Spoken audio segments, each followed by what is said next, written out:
Right, this week what we're looking at is the hammer strength chest press or plate loading chest press.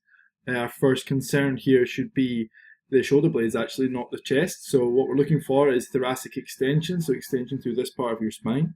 And then we want to be looking to take the shoulder blades back and your shoulder blades down. So we've got a fully retracted and fully depressed scapula, which puts us in a much better position for the chest to be opened up and allow us to use the pec and not the delt. As you can see, if I let my shoulder roll forward, we allow the delt to take over and take the load away from the pec, which is obviously not our intention.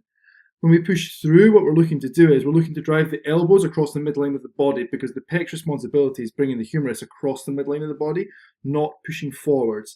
So as you push forward to keep the shoulder blades pinned in place, imagine driving the elbows together towards each other and trying to squeeze an invisible box whilst holding and gripping as hard as you can.